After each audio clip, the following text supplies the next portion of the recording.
Encantados se encuentren por acá en esta segunda parte de esta disertación sobre la querella en el procedimiento ordinario penal o carácter práctico de la querella, clase dirigida fundamentalmente a mis alumnos de la asignatura práctica 3, práctica de Derecho Penal de la Universidad Central de Venezuela, a los efectos de que como actividad práctica ellos elaboren una querella, o ustedes que me están escuchando elaboren una querella, para lo cual les remitiré a su respectivo correo el hecho, y lo demás lo hacen ustedes.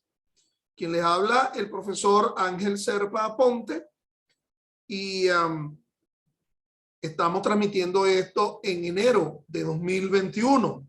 De nuevo, todas estas clases se encuentran en mi canal YouTube, Ángel Serpa Aponte, a los efectos de quien quiera ingresar al mismo y encontrar respuestas frente a temas de derecho penal, derecho procesal penal, derecho penal constitucional.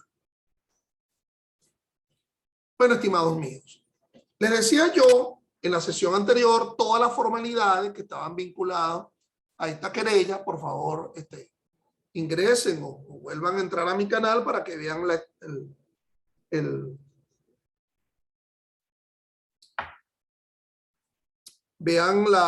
la etapa previa de esta disertación. Esa querella por un delito de acción pública está dirigida a un tribunal de control. Tiene que ser escrita y tiene que ser interpuesto por la víctima del delito. Obviamente que van a dejar un espacio en el cual no se numera el tribunal rayita de control, dependiendo del delito. Si es un delito cometido en los Altos Mirandinos, bueno, Tribunal de Control de la Extensión Los Teques, el Circuito Judicial Penal del Estado Miranda. Si es un delito cometido en Santa Bárbara, Estado Zulia, Tribunal de la Extensión Santa Bárbara del Circuito Judicial Penal del Estado Zulia. Y así subsiguientemente, si se trata de un delito cometido por un adolescente, Tribunal deja la rayita de la extensión del sistema penal de responsabilidad de adolescentes del Estado de Aragua. Entonces se interpone de forma práctica ante la oficina distribuidora de causa. Y esa oficina distribuidora de causa se supone que aleatoriamente le va a asignar la causa a un tribunal de control. Ahora bien, mis estimados, en la clase anterior, en la disertación anterior sobre este mismo tema, te dije que si ya esto había sido conocido previamente, ya ese tribunal previno al conocimiento de la causa. Si ya yo sé, por ejemplo, que por ese hecho se asumió por vía de la denuncia que prosperó un tribunal de control, bueno, tendría que ser dirigido específicamente a ese tribunal de control. Si yo sé que hubo una aprehensión flagrante por el mismo hecho por el que posteriormente me voy a querellar, bueno, entonces será dirigido a ese tribunal. Si ya yo sé que un tribunal de control previa solicitó el Ministerio Público al haber cumplido las pautas que le exige al Ministerio Público esa sentencia del 9/12/21 de la Sala Constitucional, ¿ok? A los que les guste rayar código, deberían con su código, que me imagino que están viéndome aquí con el código nuevo en la mano, en físico. El código de septiembre de 2021, el Código Orgánico Procesal Penal, al lado del 126A y al lado del 236 deberían colocar ver sentencia de la Sala Constitucional 9/12/21, porque ya empezó la jurisprudencia vinculante, el jurisdatio, a establecernos pautas, aún con una norma tan reciente, de tan reciente publicación. Todavía está pan caliente, pues, ¿ok? Y ya hay reacomodos jurisprudenciales. Bueno, ahora se reformó la ley orgánica del Tribunal Supremo de Justicia y se dice que dentro de las atribuciones de la Sala Constitucional se va a establecer modificaciones normativas, y esta es una, porque eso no lo indica en forma alguna, ni el 236 ni el 126, que el fiscal, antes de solicitar la orden de aprehensión ante un tribunal de control, tiene que esperar la notificación al al que eventualmente se solicite en aprehensión a ver si acude a sede fiscal. Esto es algo de una modificación, por lo menos es una incorporación. Y al incorporar una pauta procedimental, la está modificando. Entonces, dice esa nueva ley orgánica del Tribunal Supremo de Justicia de enero de 2022, que a esos efectos tiene que, ¿cuál es la palabra que utiliza? Dios mío, que me venga a la mente. Referir, algo así, referir, esa es la palabra. Referir a la Asamblea Nacional ese concepto. Ahora existe algo nuevo, pues, se llama referir, ¿ok? La referencia, una nueva manera de relacionarse los órganos, los poderes públicos nacionales, el poder judicial, al poder, la sala constitucional que forma parte del poder judicial frente al poder legislativo, ambos poderes públicos nacionales, por vía de la referencia, ¿verdad? Hay algo nuevo que se llama referencia. Bueno, referir. Entonces, fíjense, ahí en ese caso, sí tendría que ser direccionado el escrito de querella. Por cierto, sin más, vamos a ir a cómo el Código Orgánico Procesal Penal establece ese escrito de querella. Lo establece el artículo 274 del Código Orgánico Procesal Penal. Solo la persona natural o jurídica que tenga la calidad de víctima podrá presentar querella. Frente a determinados delitos sabremos quién es la víctima. ¿Quién es la víctima? Si le gusta rayar código, al lado del 274 ver 121 del COP. De igual manera, al lado del 121 del COP deberían colocar ver artículo 274 porque son normas que se relacionan. Son normas muy lacónicas y que se expresan muy bien. Formalidad. 275. La querella se propondrá siempre por escrito ante el juez de control. Entonces en ello no existe ningún tipo de duda. Por escrito, firmado, suscrito, numerado y además motivado, como veremos lo indica el 276. Y tendría que identificarse el juez de control, salvo estas circunstancias hasta ahora en las cuales ese hecho no haya sido conocido por ningún juez de control previamente. Ay, bueno, si en determinados circuitos o en determinadas extensiones lo que hay es un solo juez de control, pues, obviamente que tienes que identificarlo. Imaginémonos que en Amazonas exista solamente un solo tribunal de control del sistema penal de responsabilidad de adolescentes. En Del Tamacuro, en Cogede, en Apure, existe un solo tribunal de control del sistema penal de la jurisdicción de violencia de género. Existe un solo tribunal de control militar en el estado Cogede, qué sé yo. Bueno, va a ser dirigido a ese tribunal de control.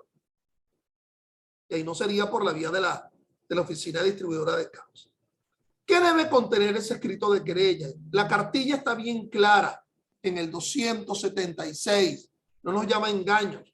Nombre, apellido, edad, estado, profesión, domicilio, residencia de la querellante, que como ya hemos dicho, es la víctima, y sus relaciones de parentesco con el querellado o querellada, inclusive si es familiar dentro del 4º grado de consanguinidad o 2º de afinidad o es cónyuge, tendría que indicarlo allí.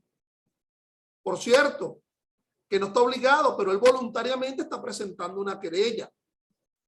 No es que tiene que decir, esta querella la presento sin juramento. Es que en la querella no se indica que nadie debe ser juramentado en el escrito de querella. Además, la juramentación es un acto de audiencia, no se escrituriza. Interesante punto. Nombre, apellido, edad, domicilio o residencia del querellado o querellada. Obviamente que ese querellado es a quien se está señalando como autor de un hecho punible. Profesor, no es un autor, es un partícipe. Yo podré presentar una querella contra un cómplice perfectamente, contra un partícipe, frente a un cooperador inmediato, frente a un determinador, frente a un instigador, frente a un coautor. Y yo estoy obligado, si presento la querella frente a un coautor, en nominar al otro coautor. No necesariamente. Es decir, el hecho de que no estés identificando al otro coautor no lo estás excluyendo de responsabilidad penal, pero tu voluntad es poner en conocimiento que no solamente Pedro participó, sino que Pablo lo hizo. Pedro la violó, pero Pablo fue quien mantuvo asida a la víctima del delito del estupro, y eso no se sabe, y eso no lo asumió el conocimiento. Entonces puedo perfectamente hacerlo, a pesar de que no me estoy querellando contra el propio autor. El delito que se imputa. Fíjate que la palabra es clara. Imputa, imputa. Dice el numeral tercero del artículo 276. De nuevo, a lo que le guste rayar código, deberían colocar al lado del 126A, ver 276.3 del COP. Y al lado del 295, ver artículo 276, numeral tercero. Porque este es un claro ejemplo de una imputación material. Fíjate que hasta la redacción de la norma habla de el delito que se imputa. Una imputación material y no es una imputación formal, que es la que le corresponde al fiscal. Y hora aproximada de su perpetración. Una relación especificada de todas las circunstancias esenciales del hecho. Es allí, en ese numeral 4, en donde la doctrina y la jurisprudencia nos dice que ese hecho, la descripción del hecho, se configura como la causa petendi, el hecho que se imputa. Fíjate que previamente se habla del delito que se imputa. Donde la relación especificada de las circunstancias del hecho fundamentalmente se refiere al hecho. No hace falta una mayor motivación de por qué se adscribe el hecho con respecto a la calificación jurídica. En la querella fundamentalmente ha de hacerse referencia a lo fáctico, al hecho. Los datos que permitan la ubicación del querellante serán consignados por separado y tendrán carácter reservado para el imputado o imputada. Fíjate que reitera el concepto de imputado y su defensa. Por separado. Es decir, en una especie de cuaderno aparte. Y tendrán carácter reservado. No se le pondrá en conocimiento al imputado, a los efectos de que no se derive lo que se denomina como obstaculización procesal. Ojo, no estoy hablando de una querella anónima, habla de la ubicación, es decir, ese domicilio, teléfono, correo de el querellante. Diligencia, dice el 277.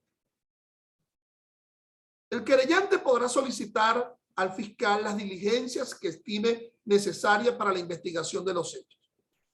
Es lo que se denomina solicitud de diligencia de investigación. 277. La solicitud de diligencia de investigación a los efectos de que sea canalizado por el Ministerio Público como titular de la acción penal, asume la investigación del hecho, como se lo establece el 285, 3 y 4 de la Constitución, 111 del Código Orgánico Procesal Penal 11.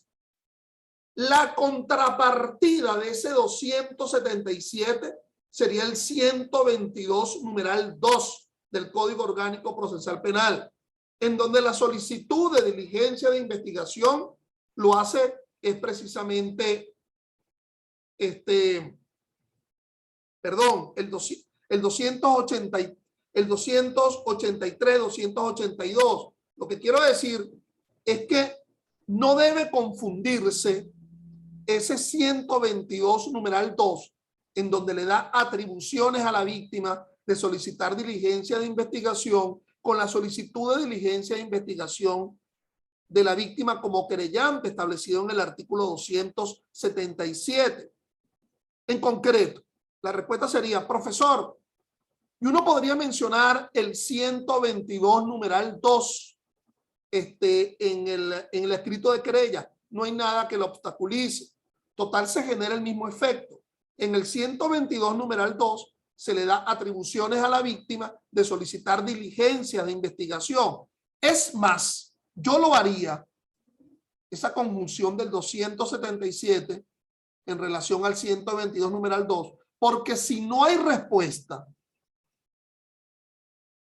por parte del Ministerio Público en los 3 días hábiles siguientes, uno puede solicitarle al juez de control que aperciba al Ministerio Público a una respuesta frente a la solicitud de investigación. Pero ¿cuándo nacerían esos 3 días en los cuales el Ministerio Público tiene que dar respuesta frente a la solicitud de diligencia de investigación? Bueno, tendría que ser con posterioridad a la admisión de la querella. La querella admitida por el juez de control va a ser remitido al fiscal superior, el fiscal superior del circuito, y el fiscal superior del circuito le asignará la causa a un fiscal subalterno. Y ese fiscal subalterno va a revisar la querella y va a ver si se solicita diligencia de investigación. Máxime si además se está incorporando dentro de la redacción de la querella el 122.2, que tiene la posibilidad del interprocesal de que si no hay respuesta por parte del Ministerio Público, yo puedo percibir al juez de control para que a su vez asucie al Ministerio Público a darla. Por cierto, lo que me pide es eso, que dé una respuesta. Dirá el Ministerio Público, no lo veo idóneo o pertinente. Por lo tanto, cuando se solicite diligencia de investigación por parte del querellante conforme al artículo 277, y así tiene que ser establecido en el escrito de querella, tendrá que mostrar, establecer, relacionar el querellante la idoneidad y la pertinencia, porque así lo exige el 122.2 del COP de esa diligencia de investigación. Ubiquémonos un poco en el contexto del asunto. No estamos hablando de esto como puesta de conocimiento del delito.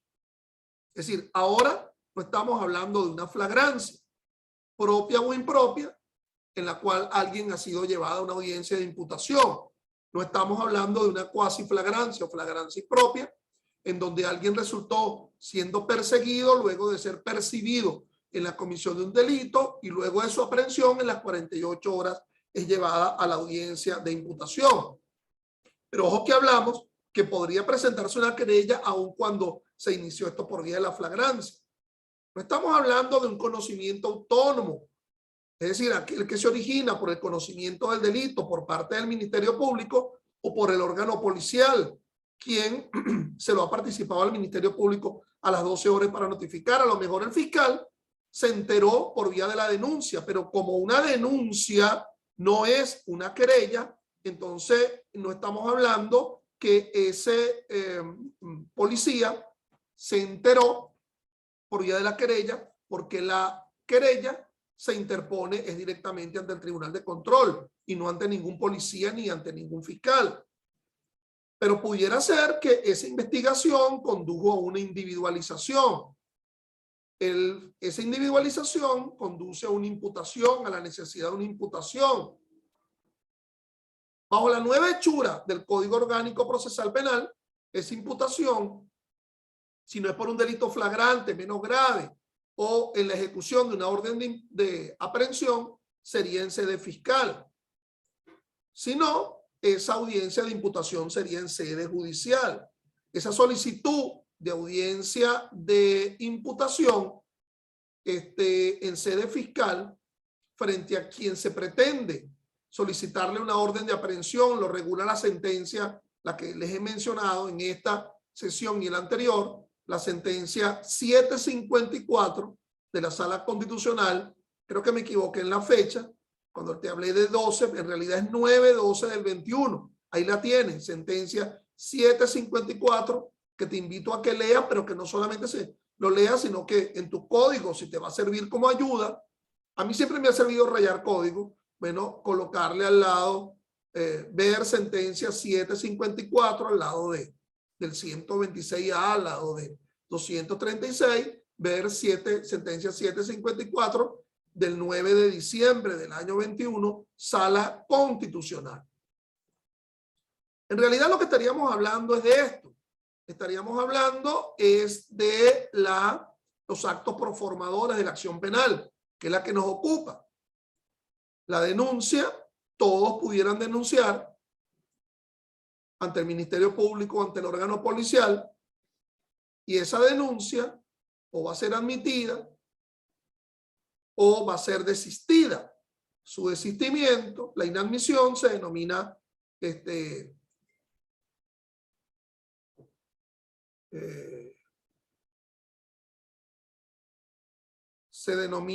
desestimación. Cuando hablé del desistimiento, me estoy refiriendo es a la querella. La inadmisión de la denuncia y la inadmisión de la querella se denomina desestimación. En cambio, el desistimiento obra en frente a la querella.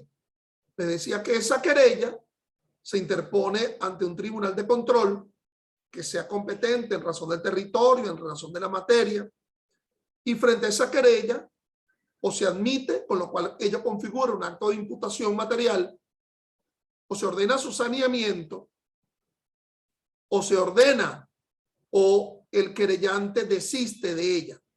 Pero como ustedes ahora lo que están es para presentar un escrito de querella como actividad práctica, por lo tanto el tema del saneamiento o el tema del desistimiento o inclusive el tema de la desestimación estaría como una actividad posterior o por lo menos no vinculada a la actividad del alumno. Es más, si el profesor considera que esa querella está mal planteada, el saneamiento va a ser un 0, pues. O sea, está malo. 0,8 por ahí. La desestimación es que no sirve, pero para nada. ¿Ok? Y el desistimiento es cuando no presentes la actividad. Desististe de que te evaluaran. Bueno, sigamos acá. Y disculpen la digresión en el ámbito.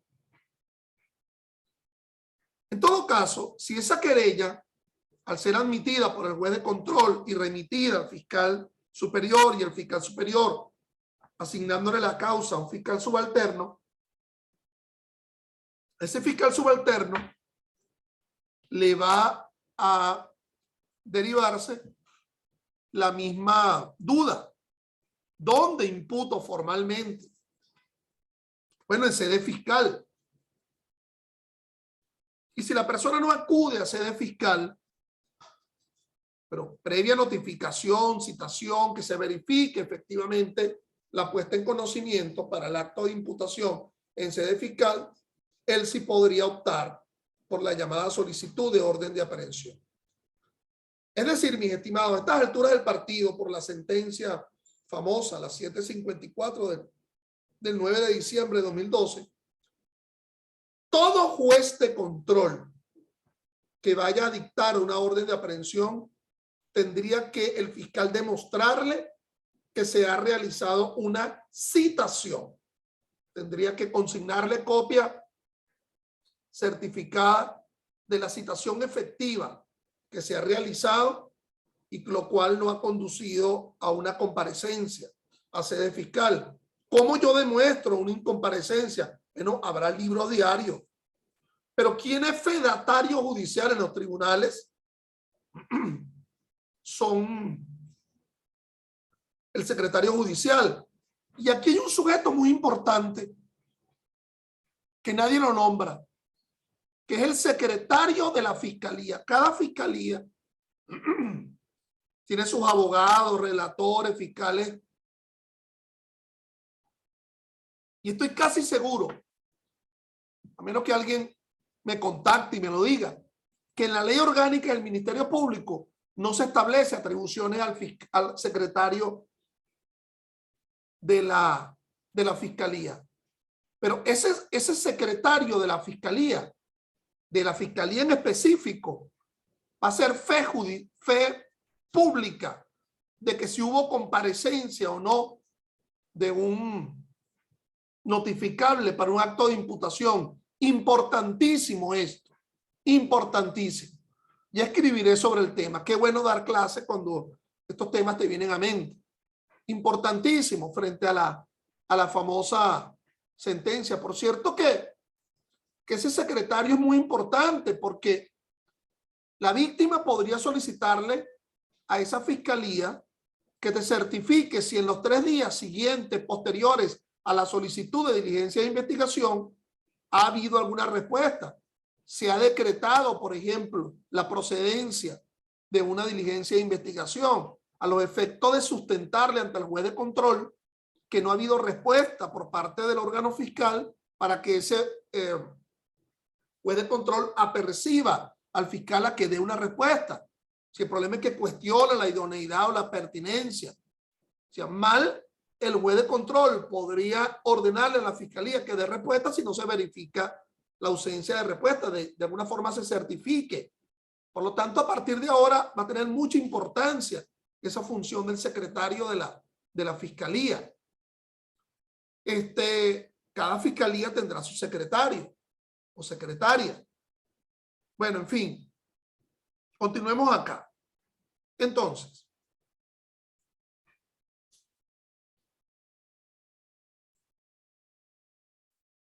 vamos a abordar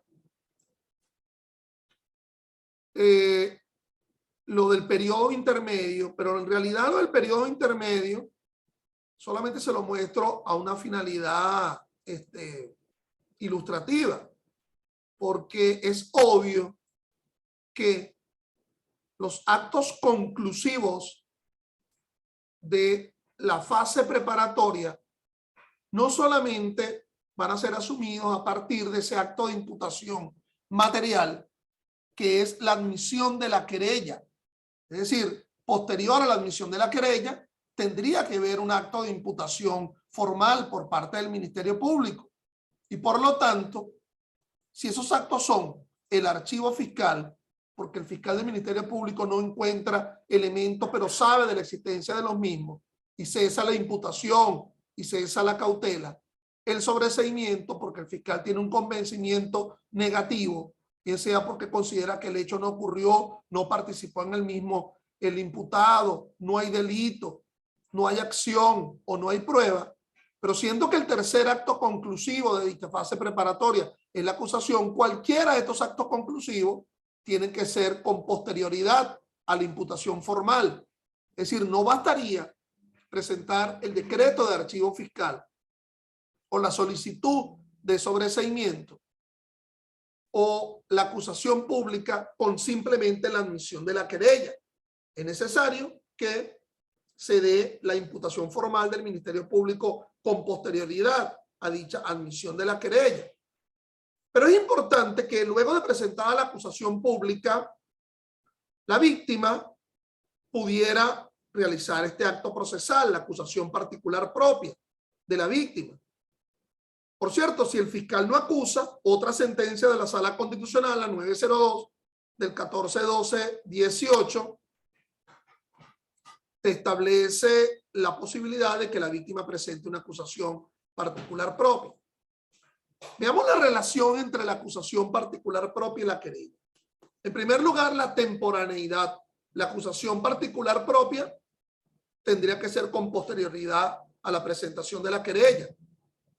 Pero todo aquel al que se le ha admitido la querella tiene una nueva carga procesal.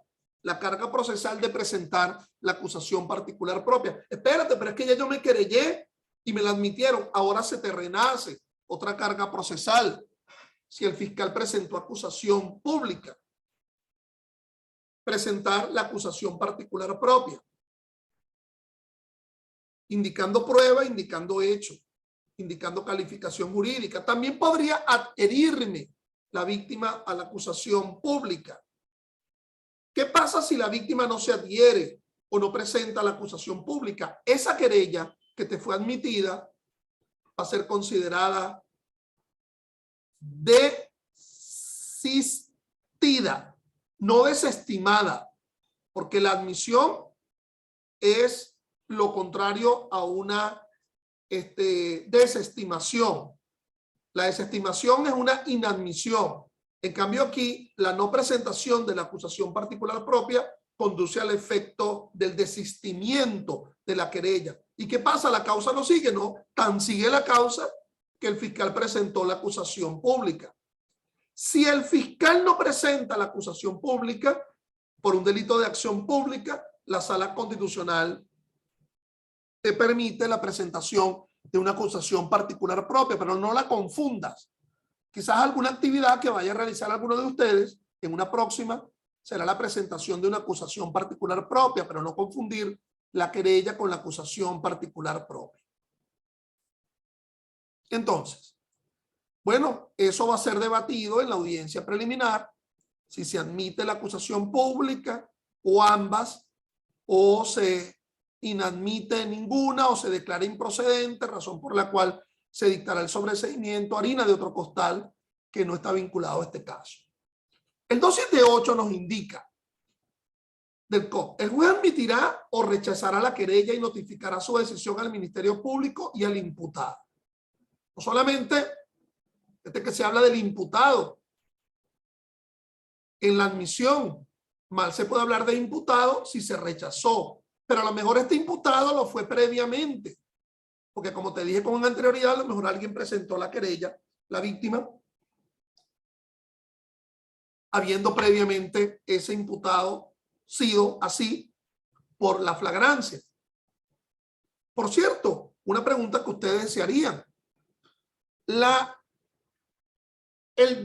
desestimación de la querella hace cesar la condición de imputado de alguien que se originó de una vía distinta de la presentación de la querella. Pues no, porque a lo mejor lo que se está desestimando es que esta persona que está presentando la querella no es la víctima o no es por el delito, sino que el juez considera que es otro el delito por el cual terminó siendo imputada la persona previamente. Si faltan algunos de los requisitos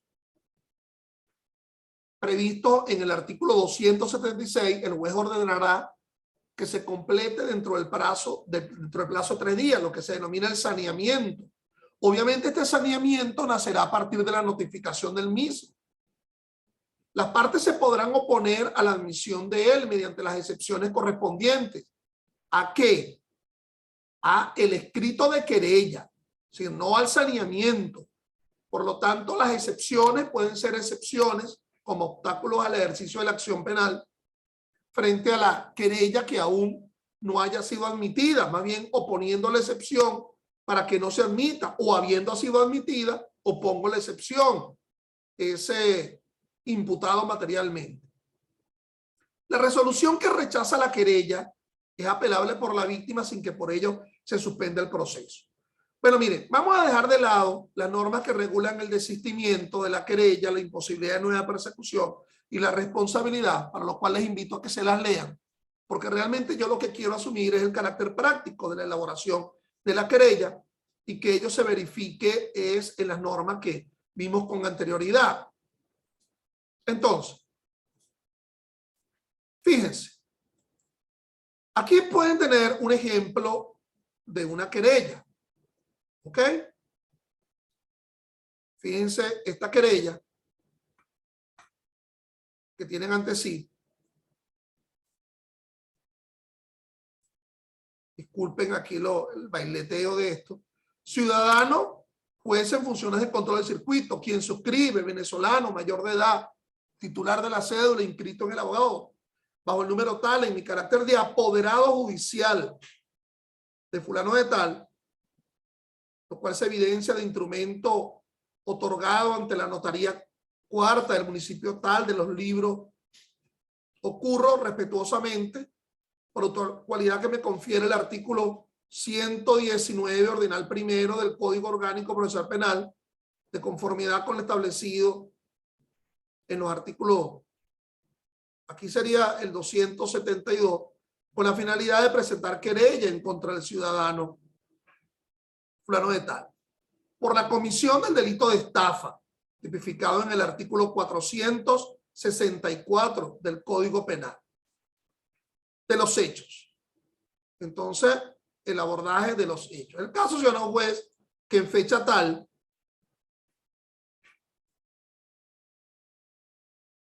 veamos, un profesional del derecho que fue autenticado ante la notaría pública. Estamos hablando de este caso llevado por ante la notaría pública.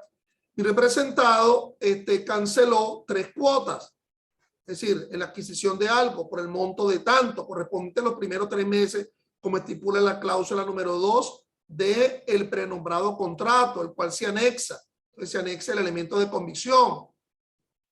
Entonces, en dicho documento se reconoce y admite en la cláusula segunda el delito de usura y el posible delito de estafa. ¿Ok?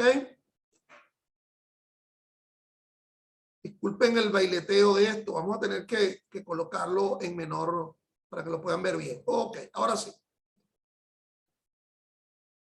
¿Qué fue perpetrado? Fíjense que no se habla de la relación entre el hecho con respecto a la calificación. Segundo, de los preceptos jurídicos. La conducta desplegada conduce a firmar el delito de usura y estafa, el cual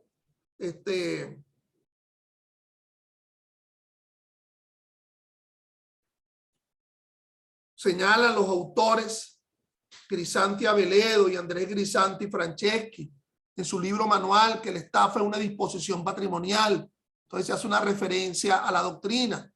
En el presente caso estamos en presencia de la comisión del delito de estafa, toda vez que mediante artificio el sujeto activo, es decir, estuvieron recibiendo los aportes mensuales durante 9 meses después de ser adjudicado el poderdante. A lo mejor yo como juez indico que desestimo esa querella porque se trata de una circunstancia de carácter privado, de un incumplimiento contractual. Pero en todo caso, fíjense que ahí se habla de mi poderdante es efectiva,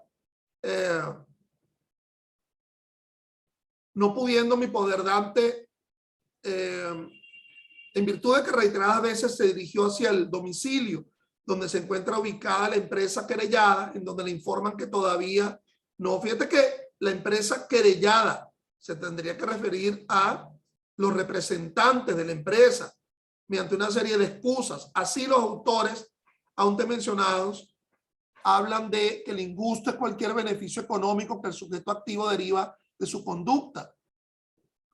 Entonces, la identificación del bien prometido, que sería en este caso el carro, ¿verdad? Que no se termina de entregar. ¿Por qué soy víctima? Entonces establece lo que el 121 nos habla del concepto de víctima. ¿Por qué asumo la condición de víctima? Entonces, el abordaje del asunto, petitorio. Entonces, el petitorio es fundamental.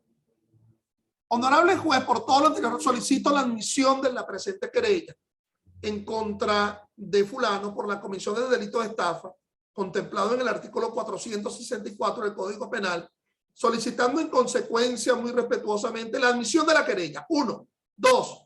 La posterior remisión al fiscal superior a los fines de ser distribuida al fiscal correspondiente.